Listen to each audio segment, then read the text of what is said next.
So, welcome everybody who is here live or watching the recording. I'm Rachel Justice with Jillian Levinson, the co leader of Woman to Woman. This is part of the Thriving series, and we are beyond thrilled to welcome back Marji Shapiro, who is amazing and phenomenal, and will be introduced by the leader of this group, our incredible survivor volunteer, Audrey Carlson. Thank you. Thank you. Hello, everybody, and let's begin. So, Marji Shapiro has been described as having an insatiable appetite for learning and for life, who has touched thousands of hearts. She retired as the deputy director of the Connecticut office of the Anti-Defamation League, where she was a trailblazer for 32 years in creating innovative programs for fighting hate and building hope. Marji is known as a highly respected leader, educator, mentor, and creative change maker. She has led well-received programs on a range of topics, including leadership, friendship, purpose, grief, finding your silver lining, and scattering joy and embracing hope. Marji retired from ADL in 2023 and transitioned from fighting hate to spreading love through volunteer projects involving stuffed animals, good deeds, and creating boxes of tiny joys. In September of 2024, a routine mammogram led to a stage 4 breast cancer diagnosis, and 4 months later, an endometrial cancer diagnosis, and the beginning of what she sees as spiritual journey. And I would like to not take any more time except to just give you a few moments of the framework of today. We're going to take a deeper dive into learning about and exploring practicing hope. We're going to have a follow-up to the session on hope that we had in June of 2024. And you didn't have to be there to remember anything from that session to participate and learn something today. For today's agendas, we're going to have icebreakers and defining hope, lessons learned, why hope is an important topic for cancer survivors, strategies to strengthen your hope muscle. We're going to have a fireside chat, and we're going to have some questions with an icebreaker at the end with Q&A. And we're going to do our darndest to stay on time because Marji really has framed up what we're going to do today to the minute, and we're going to do our darndest to stay to that minute. So with nothing else that I can possibly add except that you are getting right now the biggest hug of love and healing from all of us to you, Marji. Thank you, thank you, thank you. It's all you. Yes, I am so happy to be here. All kinds. I've spent hours on this because the more I learn about hope, the more it helps me, and then the more it helps other people. So, Audrey, we're going to start with two questions from our fireside chat, and then I'll do the icebreaker. How's that? Okay, great. So the first, you want to ask me the first question or like? I do. Yeah. So first question that we're going to do that is under the today's agenda, right? Yep. Okay. Would be to define hope. No, to what are some things that you want us to keep in mind as we Oh, participate? okay. I beg your That's pardon. yeah, that's okay. It looks a little chopped up, but I'll start. Okay. So What are the what first, are the some of the things you want to keep in mind as we participate today? okay. So the first time I gave this talk on hope, I did my best to research the hope and cancer survivors because I wanted to be sure I didn't say anything that might have, been upsetting or inaccurate. And now I am a cancer survivor. It is a completely different perspective than the first time I gave this talk. It's one thing to speak in theory, it is a different thing when I can envision what anxiety means and my chart and all of it. Um, the most important thing I have learned in all the research I've done on hope, I like to start that right at the beginning, is that embracing hope is a choice.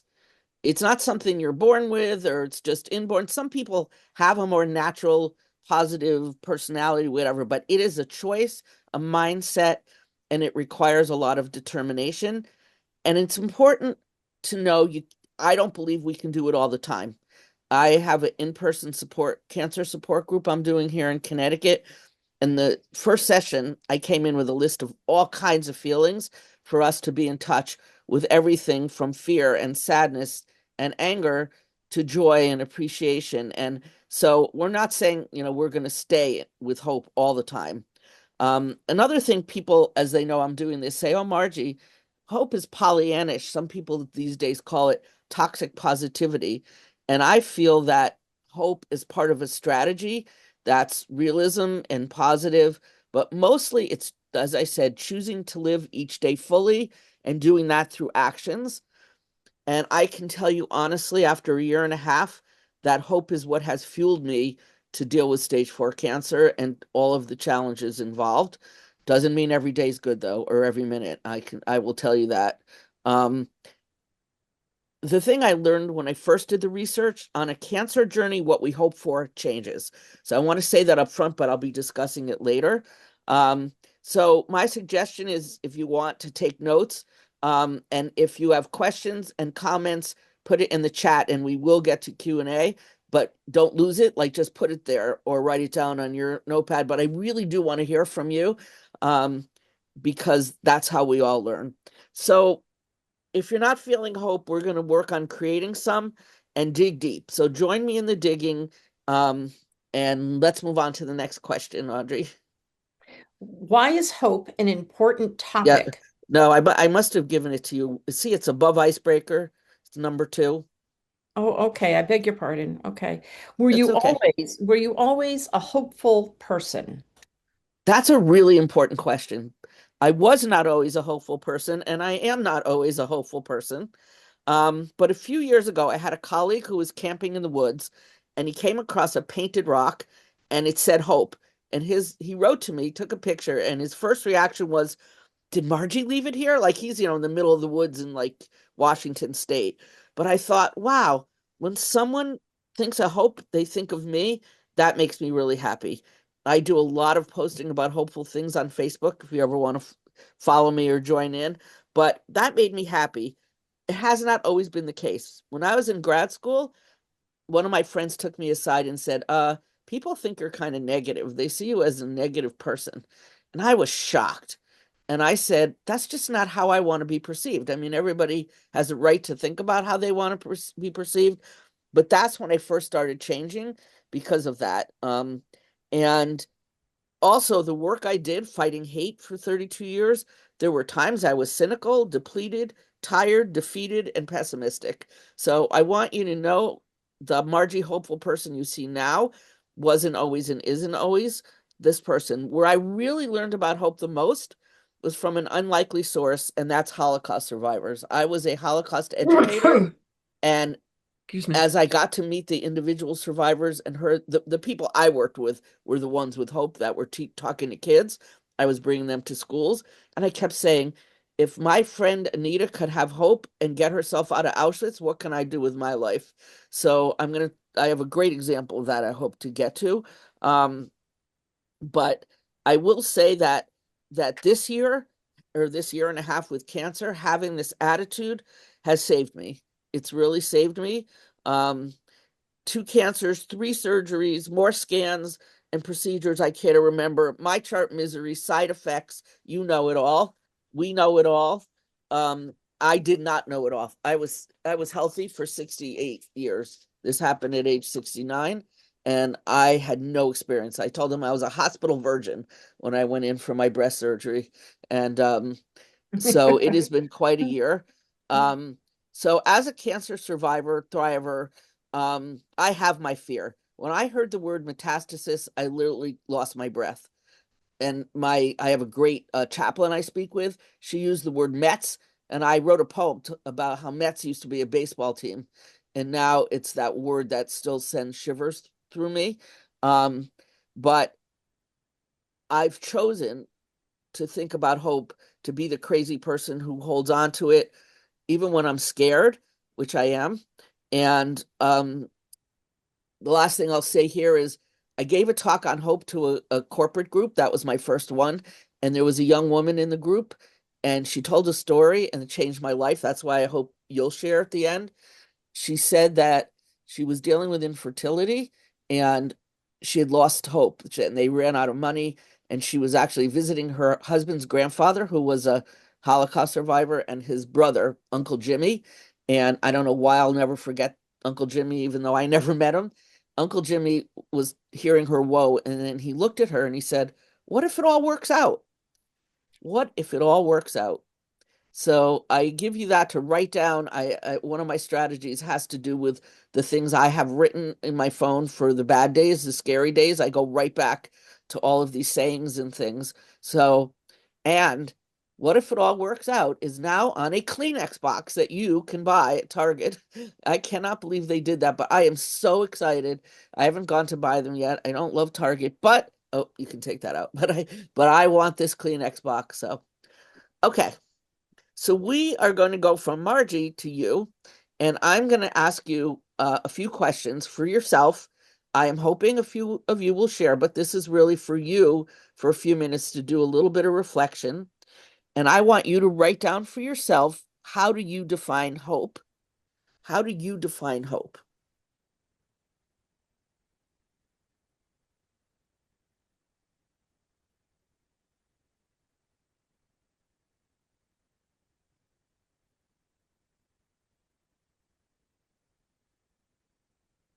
And as you're defining hope,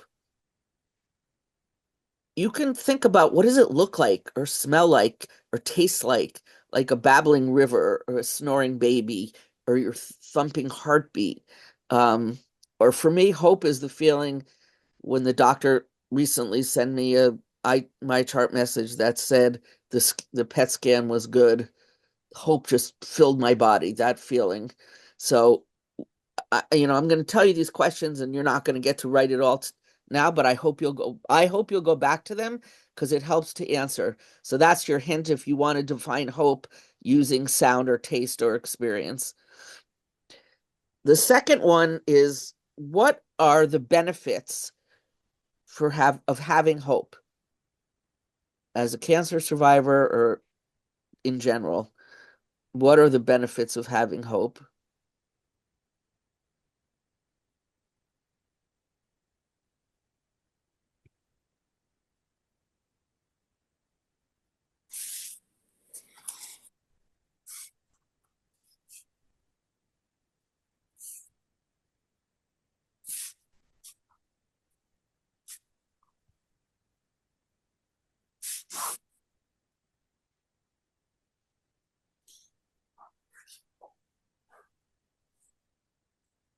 So I know I'm not giving you enough time to totally answer it, but I truly urge you to finish it later.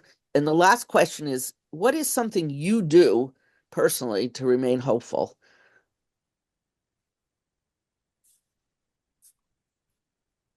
And when we get to strategies, I really would love some of you to share how you answer this. So, what is something you do to remain hopeful?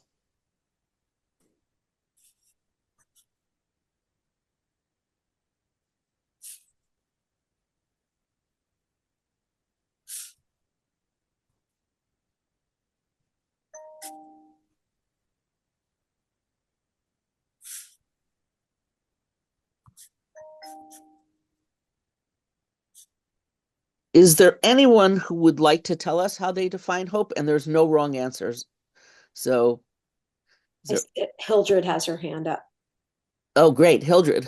And so does Marlene. I'm not seeing that somehow, but Could you, Hildred, go ahead. yes. Could you visualize a car that hasn't have any engine inside of it? Well, hope is Okay. like that. Without that engine, it won't go anyplace. But if we keep hope alive in our hearts, we will always find closure, we will find peace, because this is what we need. You're gonna go to treatment, you have hope that the treatment is gonna work. And so we know that the mind is a healer. We don't allow negativity to seep into our thinking abilities. Hope keeps us alive. Wow, Hildred, thank you. That gave me like, wow. I love your analogy with the car. And this is why I do this, is to learn from you, just like I learned from the woman and her Uncle Jimmy. So was there someone else who wanted to share? Yeah. Mm. Yeah, Marlene is next, and then Janet. Yeah, I was going to say that I don't think I really had a definition of hope, and I don't think I really focused on it until we had the session with you. And I remember you saying that hope is action. There was a discussion, and somebody had said something like, "Oh, I don't get all this positivity and this optimism." And you basically were saying, "Well, no, hope is action." And I have used that phrase, I don't even know how many times with how many different people, because it just so resonates. And to me, part of that action is focusing always what can you do in any situation. And so it shifts your mind from what's not working, what you don't control, to what you can control. And as you said earlier on, it is a choice. And there are days when you can't do it, but hope is action. And that I really can't think of anything more in the last couple of years that has just really helped me reset my mind when I need to, when I go into that fearful place. Um, and I love that you shared that, you can be hopeful even when you're fearful. So yeah, this is, and it's what it does is it lessens the anxiety, and it gives you a sense of control at times when you have no control, because you can focus on what you can do, and you can focus on what will work. And but I also just want to say one thing. When I went through cancer treatment, the way I got through it was not focusing on, I mean, I love what Hildred said. I think it was great. And Hildred is just the most positive human being in the planet. I love her. I had to go through with what I call no sort of a Buddhist approach. I had no attachment to the outcome. I couldn't focus on it has to work, it will work, or whatever. And again, everyone is different. But for me, the non-attachment was the one thing that allowed me to go through, because I didn't have a judgment whether it will or it won't work. And so, I just share that for whatever it may mean or not mean to anyone else. But for me, that was that was a hopeful thing, by not attaching to it, that allowed me the freedom to say, I'm just going to show up, and I'm going to show up, and I'll show up, and I'll choose to show up, and then we'll see where we go. Thank you. Thank you. Right. Excellent. Great insights. Janet? Yeah, so I agree with Marlene also that it's action, but I feel like it's also the ability to like look for a good outcome. And I've always been a pretty positive person. And I had my moments when I was diagnosed 13 years ago, and I had my bad moments, in the first maybe like few months. And then I just looked for a good outcome. I looked for signs. I prayed a lot. The nurse, my favorite nurse, told me while I was doing the chemo, just imagine that it's healing and getting rid of all the cancer cells. And truthfully, I feel like the mind really can help you heal. And I just, I hate that expression toxic positivity too, because I'm naturally a positive person. Yep. And I've had that said to me, and I don't like it, because truthfully, you know what? Why not look on the bright side and try? Life is, that's what life is. You keep trying. And let's face it, there's always going to be something that could knock you down.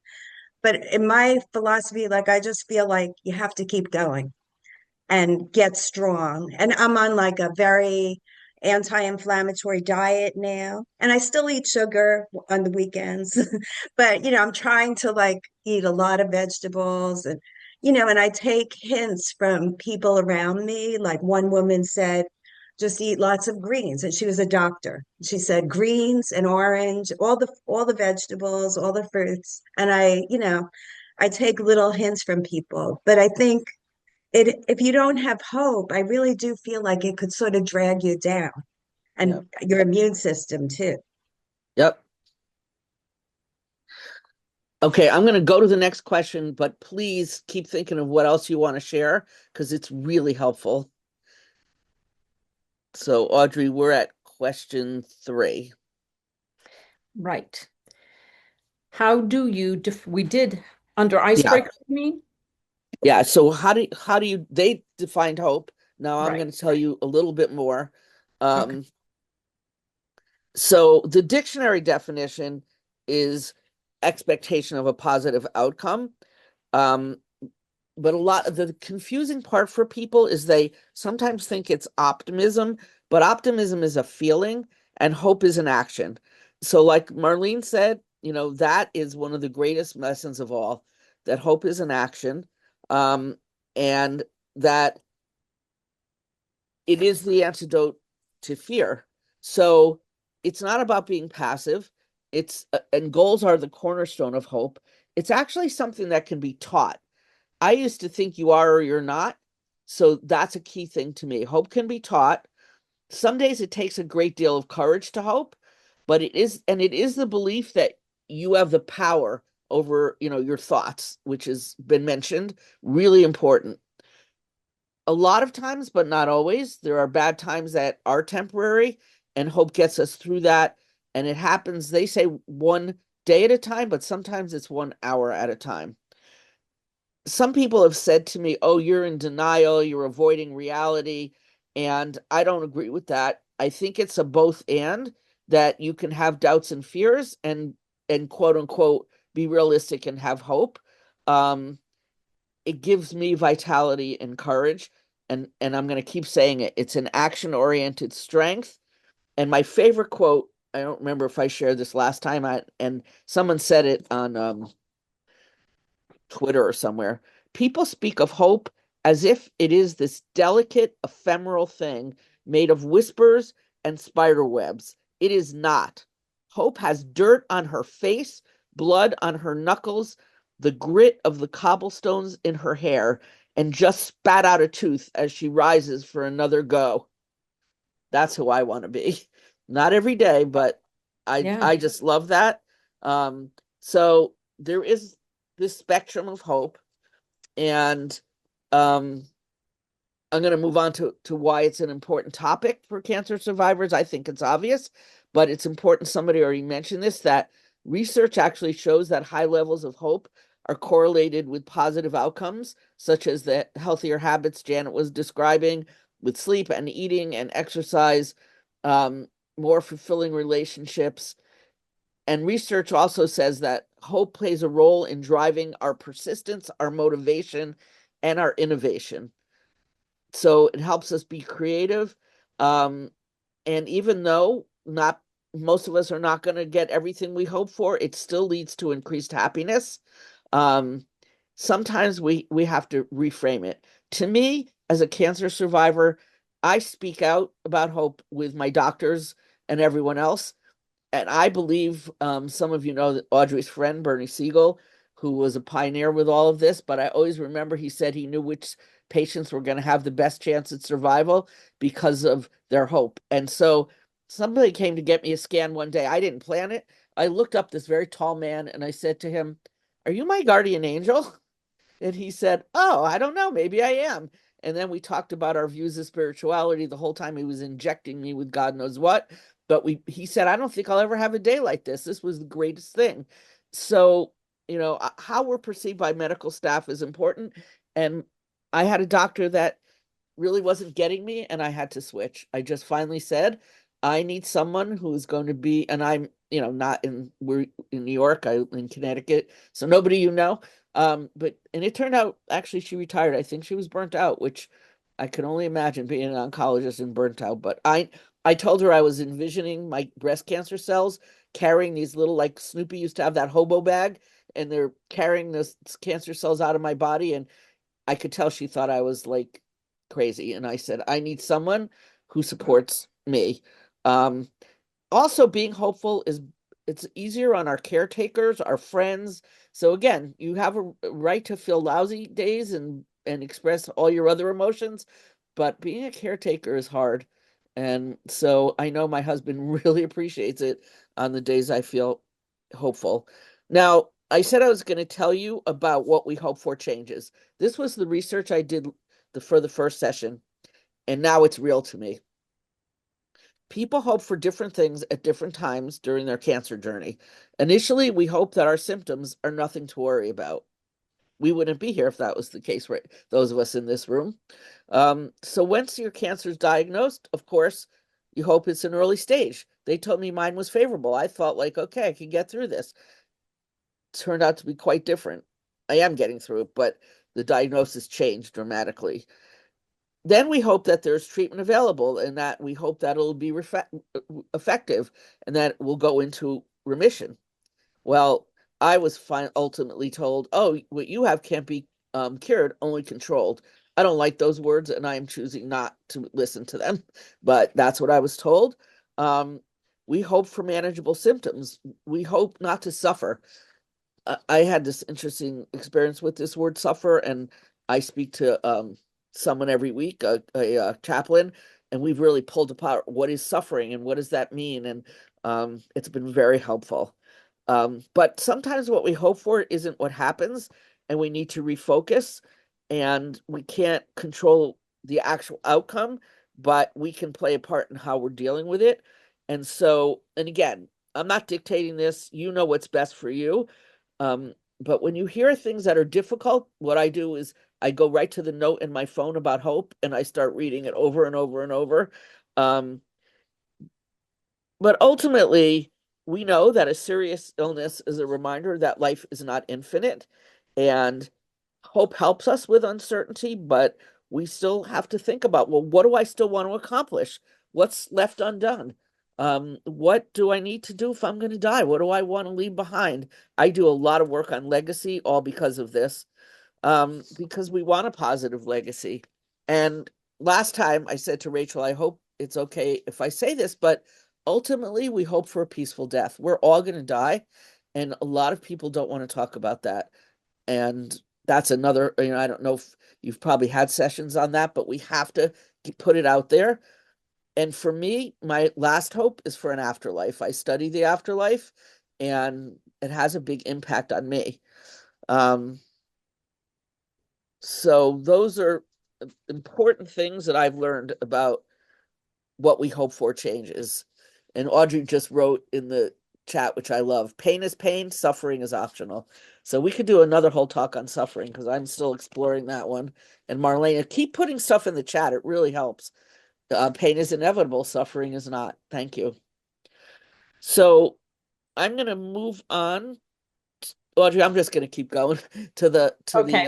Yeah, because you have your topics and you know where you want to go. I know where I want to go. Yeah. So I want to give you 3 lessons that I learned. I've touched on them, so I'm not going to go on, but there's one story I want to tell you. So as Marlene said, really, if you walk away with anything, hope, number 1 lesson, hope is a decision or an action. I had no idea before I did this research that someone already said we want to control our lives. My husband studies Stoic philosophy, and he told me over and over, the only thing we can control is our reaction. If you want to learn more about that, there's this daily Stoic.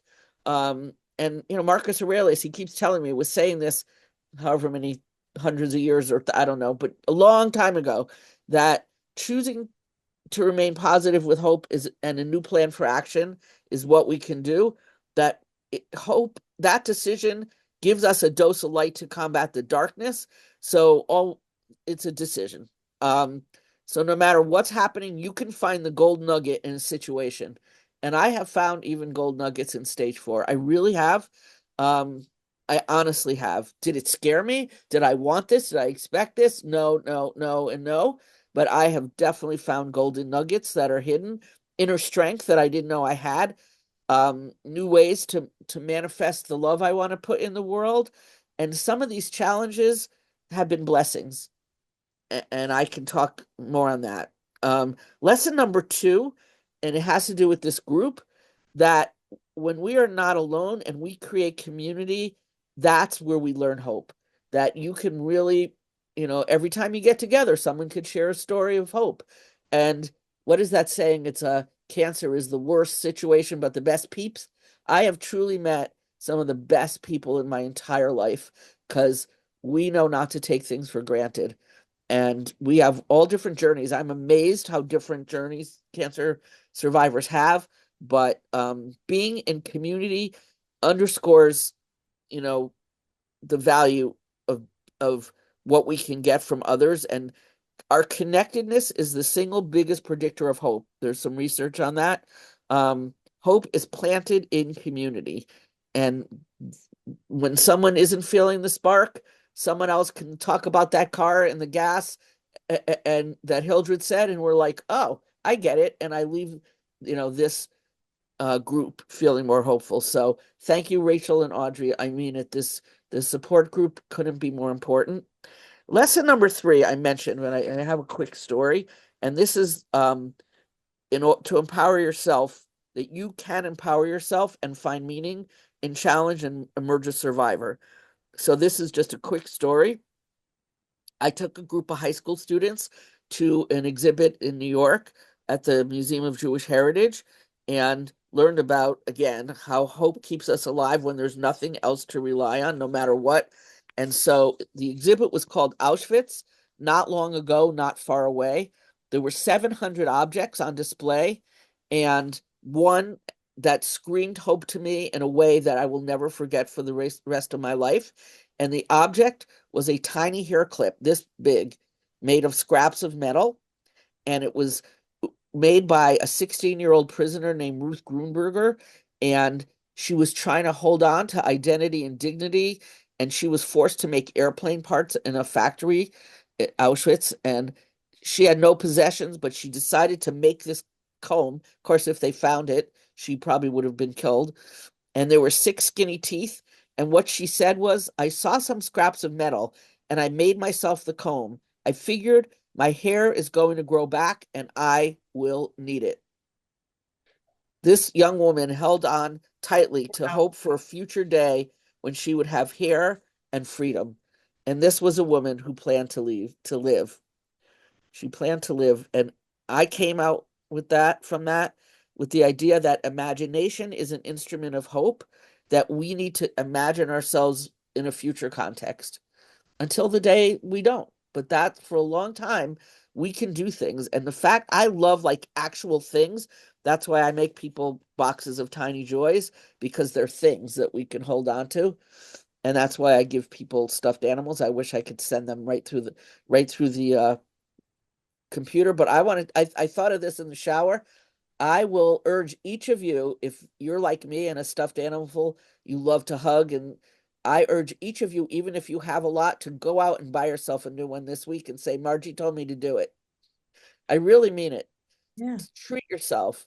And I love stuffed animals. Everyone I give them to. I handed one to someone in the elevator in the hospital, and I said, my stuffed animals are called Chesed, bears and friends.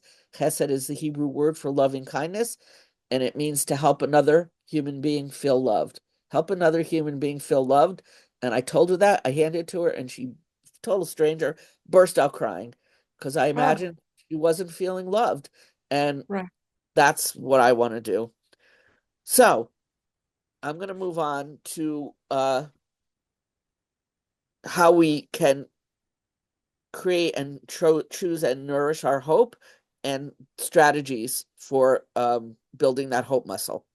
So we know right now in our country, there's divisiveness, there is loneliness.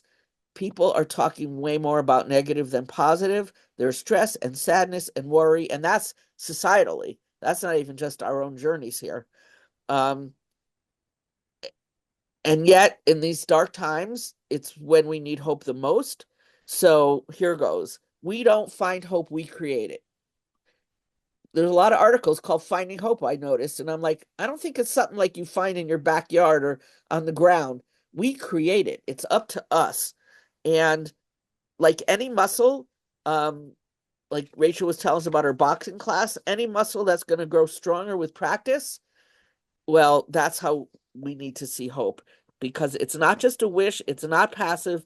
We can nurture it, cultivate it, fight for it. It's like a seed. You might want to get a cup and put a seed and realize it needs care, time, and patience. Even in dark times, we can water it and focus on tiny actions. I call them micro movements. Some days getting up out of my recliner was my action. That was it. Or finding that I love to find the most comfortable blanket there is and wrap myself in it. That's my action. That's it for the day. Moments of gratitude. Someone mentioned that. So important. But these tiny steps are where it's at. It's easy to give in to despair. Hope asks us to resist that urge. It asks us to keep believing even when the path is uncertain, because the world doesn't need more people who have given up. It needs people who are willing to believe, to hope, and to act in ways to make things better, even tiny ways. People with higher levels of hope have lower stress, less anxiety and depression, and better adaptation. And the individuals with hope view stressful situations as challenging rather than threatening, and that reduces the intensity of stress. So even though when you're hopeful, you can be vulnerable to disappointment, it's still connecting your well-being and your capacity for resilience. It doesn't happen in the abstract. It doesn't ignore pain, agony, or injustice. It's not, like we said, a saccharine optimism that refuses to see or face or grapple with your reality. However, it is a response, and there's no one right way to finding hope. But I started listing all kinds of ways that I have. So this is the strategies, and then we're going to have some discussion for hopefully about 10 minutes. So number one, I already mentioned, but I want to say it again. Hope happens through sharing. Some people find hope talking with other people, your loved ones, your friends, anyone that gives you support, and learn to share your story. It's not for everyone, but sharing your story can change someone's life. I don't know if you have this, but I am now listed with 3 places to be a peer supporter, and telling my story and hearing the person I'm speaking with has really helped me. And you start to see different styles of coping. Share your hopes. People now know to look at my Facebook page for hope. They know to talk to me. And I just had cards made. I'm going to send you some, Rachel, with about hope. I don't have a business card. I don't work anymore. And I just decided to have these made. And I had to have a lot of them made because that's how it is when you print things. So I'm just leaving them everywhere with all these messages of hope. I love sharing hope with other people. My healthcare team, sometimes those doctors, they need it. Like they're like, wow, thank you for, I give my doctors, I gave every one of them an animal just to see how they'd respond. And I got some amazing responses. So hope through sharing. Number 2, have a sense of purpose. It is one of the most important things you can do in your life. I do work on with purpose after retirement, but every part of your life needs some kind of purpose. It can be a little tiny project or a hobby that gives you purpose. It can be your gardening. It can be cooking. It can be being with family. It can be almost anything, and give yourself things to look forward to. So looking for opportunities, even difficult times. If you've never read books by Viktor Frankl, he was a Holocaust survivor that did all the research on purpose. And he said the people who made it the furthest in Auschwitz were the ones who had purpose. They knew they wanted to get out and do things with their life. And just like the woman with the hair clip. And if you have trouble finding purpose, reach out, have this group talk about purpose. Like it doesn't have to be some huge thing. And I do all my projects on my own time so that, if I'm not in the mood that day or I don't have the energy, then that's that. But at least, when I bring my animals to the hospital, it's honestly the only way I can get to that scan number 99 million is to go with my animals. I bring little turtles because a little boy said to his mother, Mommy, hope springs a turtle. So I give out turtles for hope, little ones, big ones. I email people turtles all the time. Hope springs a turtle. That's what I have on my card. So get inspired by others. If your hope feels out of reach, look to others. You can find podcasts, speeches, people you admire. Talk to a survivor. That really helps me when I talk to someone with a similar diagnosis. I just heard of a woman, I don't have time to go into it, but she put herself through medical school as a divorced mother and grandmother, put herself through Yale Medical School, and then ended up with horrible diseases, COVID, and then whatever happened to her, she recently lost all 4 limbs. This woman lost all 4 limbs and is putting on her own prosthesis and doing speaking engagements. So I have to find her because she inspires me. People who are, get through things. That's how I met Audrey. I heard Audrey speak and I said, Audrey's story is inspiring me more than almost anyone I've ever met. I really mean, Audrey knows I feel this way, and also Rachel, and what you've done with pain. So get inspired by others, then take action. Barack Obama said the best way to not feel hopeless is to get up and do something. Don't wait for good things to happen to you. If you go out and make some good things happen, you will fill the world with hope and you will fill yourself with hope. Another thing I told you I do is I write down thoughts and feelings in the notes on my phone, and I really do look at it. The morning of the scan, I don't know what else to think about. So I go to my notes and I write like all the things that I keep there so that I will have hope on that day and get through the fears. Some people do drawing and scrapbooking and collaging, and so do it artistically. There's lots of free classes online if you want to learn to I'm taking one tomorrow on doodling because I'm no great artist, but I need an artistic way to express my hope. Another piece, another topic I'm very interested in is called radical self-compassion. We need to challenge our own negativity, our self-criticism, things our mother said about us, things our children said about us, plug into the desire to radiate positivity. So if you don't know about it, Google radical self-compassion. Helping others, we already talked some about that, but that gives me a boost. I couldn't wait to come today because I want to help others. And I said, write down your wisdom. Audrey said earlier, this too shall pass. Many of the things shall pass, not everything, but many things do pass. Some people find comfort through beliefs. I don't want to leave that out. My spirituality is very important to me. I'm not traditionally religious, but I have had messages from God through this, which is for another day, but it has really given me my foundation to keep going. So for some people, their beliefs are great help. Other people, I have a good friend, she loves fact-based research. She is constantly looking for what the new treatments are and all of that. So if that does it for you, then take some time and really look at what's coming down the pike, because I feel a lot of good stuff is coming down the pike. It's important, this is my final thing, to shift your thinking and language. There is so much power in words. Somebody already said that. And a lot of times we awfulize things and our bodies and our brains listen to us. I know it sounds odd, but when we talk about the worst case scenarios, or we say things, I can't do this anymore, I'm losing my mind, it puts us in a worse place. So instead of saying I can't, try to say it's hard, but I can, or it's going to be all right, or anything that helps you keep going. It really depends on our self-work. So when you have fear, that's normal, period. But it's also something you can make an and go right into your quotes. If you need any quotes on hope, I'm happy to send them to you. I collect them.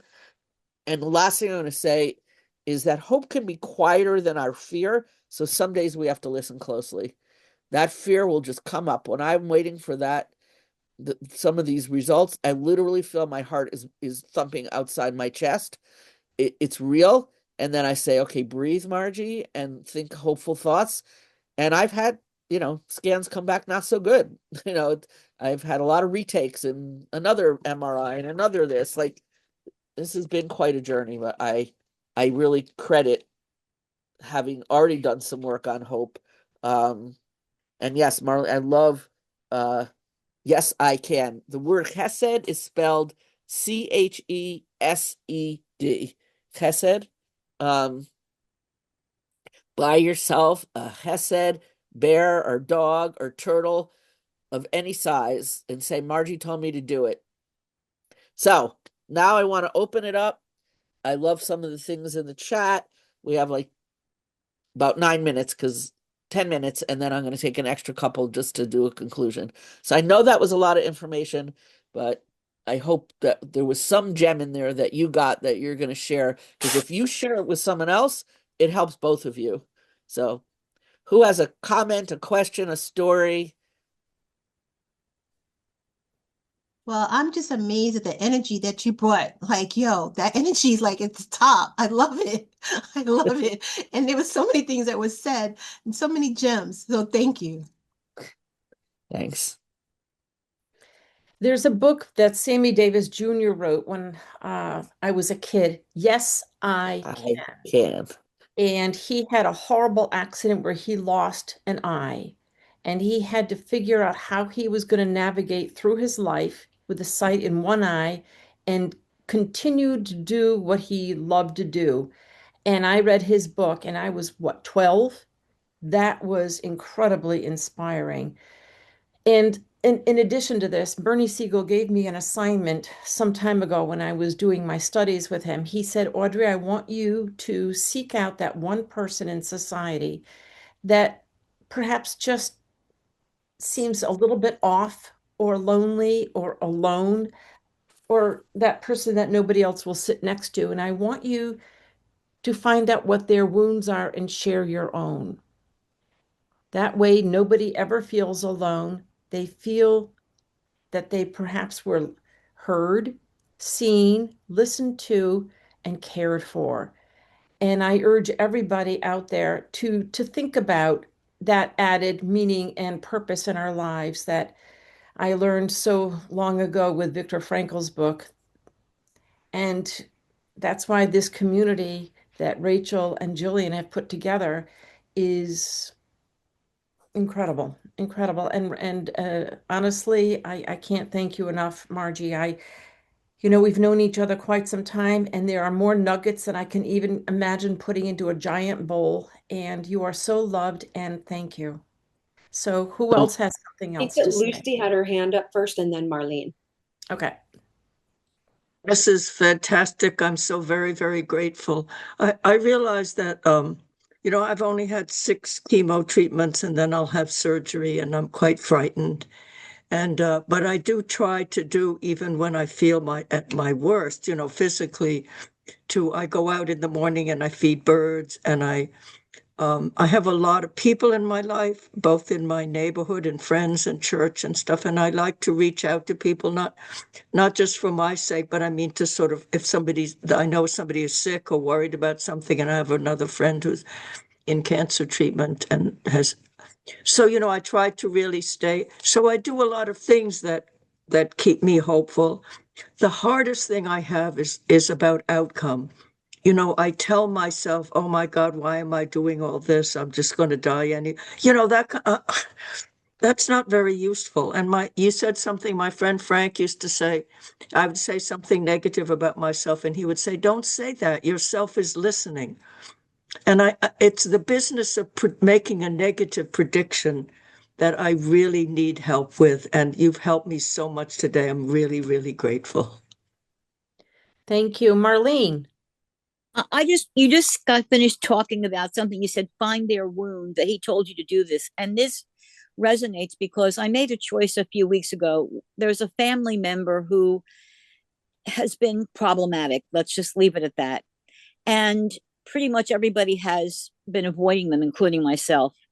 And for whatever reason, well, I do know, somebody reached out to me out of nowhere and reestablished a relationship. And that sort of prompted me to look at this person. And literally the only way I could interact with this person was to focus on, let me find out what their wound is. And that's exactly what I thought. So when you said this, it was just like, this is what I need as a way to help this person open up so we can have a conversation, so that we can try to reconnect. And my goal, basically, there's not really a goal. My goal is to help this person to make better choices in their life, because I know on how unhappy they are and how miserable they've made other people, and how they've lost a great deal in their life by their choices. And so, I've focused on trying to find a way to connect with them, to learn about them. And literally the conversation was about, well, I have to say, it was my brother, right? The conversation started with, does your behavior resemble anyone you know? And he realized that, who the person was that was influencing him. But starting out by focusing on the wound and how to make that better and how to make him feel heard and seen was a way that I could connect to him, because people have just given up on him entirely, because he's been a very, very problematic, I'm being tactful here, person. And he's hurt quite a few people, including people that I love, not Yeah. me, because I don't give him that power. So I am actually kind of neutral, but I think, again, and Lucy, I just want to say to you, God bless you. And you're doing the best you can. And you know what? Being fearful, it's okay, because as you said today, now you're learning ways to shift that. I've had friends who, were more fearful from me when I was going through treatment than I was, which was more scary. But you will get through it, and you will find the peace that you need to do it. Anyway, thank you. Thank you, Marlene. Thank you, Marji. Thank you. Hildred. Yes. There is a saying which goes, to be in it is to know it. And I'm saying for all of us who have been on that journey, I'm sure we all benefit from the things that we've learned today. And that is why we could always give Women to Women the accolades, because this program really was put together to make us comfortable and to help us to find the inner strength that we need to persevere from day to day. It's not an easy journey, but we don't want to be in a position where, oh, for me. No. That is why we need to encourage one another. And so I look forward for the next time. Thanks for the encouragement. Thank you for taking the time to come and talk with us. And like I say, our spirituality is our strength. And so you keep on trusting. And I pray that all of us one day would find closure. You take care. Enjoy. Thank you. Thank you. That's very beautiful. Andrea, you're on. We said that hope was a choice, and this story is about a child. When I got sick, I was told that I had a 15% chance of survival, and I did it's been 21 years, by the way. And I did my best acting because I had a 5-year-old and a 7-year-old, and the younger child was a lot easier to fool. But the older child really was a little bitch. She really got nasty. And I said, I know you're worried about mommy. And brilliant child, brain wired differently, now is a PhD in computer science and an MIT graduate. The child said, you think I'm worried about you? You? I'm not worried about you. I'm worried about me. What happens to me if something happens to you? And instead of getting upset, I looked at this little, I'm Italian, pizzatina, this little spaghetti. And I said, I thought it was incredible that a 7-year-old could verbalize for what they were afraid. And I said, okay, so I'm going to fight this fight. But what about Daddy? Daddy's here. And who's your godmother? Aunt Diane. Aunt Diane is hands-on. So later on that day, I take a shower. I'm in the shower, no hair, no eyebrows, no nothing. And I come out, and this little spaghetti is in my bedroom and said to me, you're acting. Because I saw you. I saw you. You look like a ghost. And I honestly didn't know what I was going to say. But what came out of my mouth was, this is a 7-year-old. I said, you mean like Casper? Casper, the friendly ghost? And I dove into her and I tickled her. And it was at that point in time that child looked at me and said, she chose to laugh. And I laughed and I said, Alex, it's going to be okay. We're going to get through this. I saw myself getting through this. But the child and I both chose to laugh. And that has helped get through a hell of a lot in my life. Choices. I chose to live, And could I handle disappointment? Yes. But I also gave it up to God at one point and said, I'm going to be kept comfortable. But 21 years later, I'm here. Wow. Wow. That's a profound, powerful story that we learn through our children that give us the hope, the resilience, the strength, and the unshakable trust that you are going to be This 21 years. That's incredible. This colleague of mine said her kid was trying out for a play and in a school where she was the youngest, and the mom said, you're not going to get that part. And she was really negative, and the 6 or 7-year-old looks and says, Mommy, don't steal my hope. Oh, Out of the mouth of babes. Yeah, I actually want to collect um wisdom from kids about hope. So if anybody has children or grandchildren and they want to ask them, and I hope it's all right. I hope it's all right. I put my email in the chat because I really want to collect what children's wisdom is about hope. So if you have any children, and it would be a good conversation for you to have with them or young adults or anyone. I mean, these nuggets, the more you share with me, the more I will share as I move on, and you can share. Um, I would love it if people could say any other insights, wisdom, that they're going to take with you, because that always helps the rest of us remember as part of the ending here, to say anything else that you're going to remember that I said or someone else said. Can we hear from folks who haven't spoken? I mean, some people just don't want to, but if you haven't, I don't know who Zoom user is, or Joan. I know there's a few people Joan who just haven't spoken. actually, Joan just raised her hand.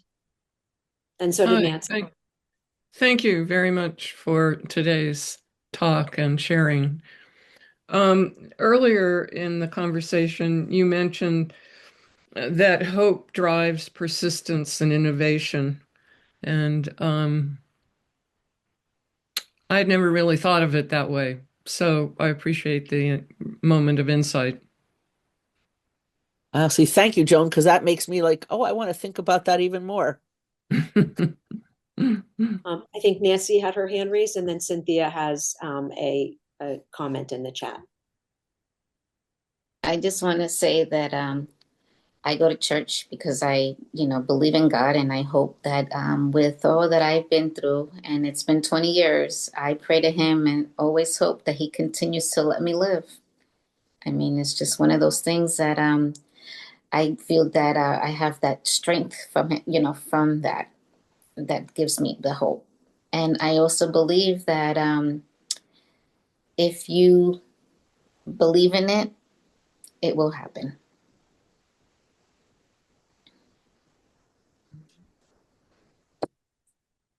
Hi, I'm the Zoom user. I'm Robin. Hi, Robin.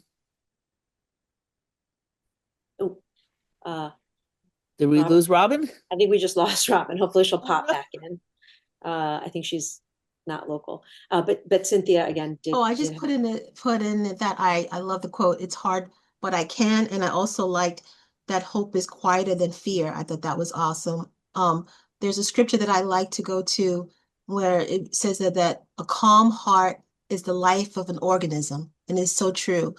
Having a calm heart allows us to simulate what's really going on and realize that, yes, this is hard, but I can do this, and put things practically in place so that you can do it. You can. I like it.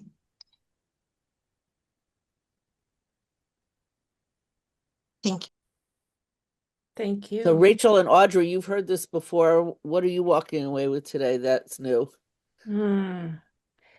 Well, to reiterate what was just said, that hope drives the creativity, inspiration, and just it gives me something else to think about. And when I was thinking about defining hope, I was thinking about a flame that never diminishes, that never goes out. And we become our words. I mean, aside from the fact that you're the most amazing person and we're lucky to be in a virtual room with you for an hour, I've really never met such a giving person who gets such joy from helping and supporting other people. Actually, Robin is coming back in. But the thing that I thought was really interesting, and maybe it's that your perspective, Margie, has shifted given what you've gone through health-wise, is I really think that it's so important that you emphasize that fear can coexist with hope, and that the negative emotions can coexist with hope and the other positive emotions. And it reminds me of one of my favorite movies, which is Inside Out. Yes. Which I think is just like a beautiful, beautiful, beautiful story about how not just that it can coexist, but that it, that in that, sadness is the word they use, not fear. Oh, I guess fear is there, but that sadness is actually necessary to feel kind of the joy, and the idea that those, really coexist and have to coexist. So I think I spoke, Robin. No, it's okay, but that was so funny. I'm listening to the whole thing, and as Rachel knows, I'm one of the mentors, and I'm not very good with a lot of these talks because I sometimes have a lot of questions of why the world is. But I really do applaud you. It was a beautiful discussion that you and Audrey led, and I define hope in terms of my husband is the oldest child of two sole survivors of the Holocaust. And that's hope. I'm also a 24-year survivor of ovarian cancer.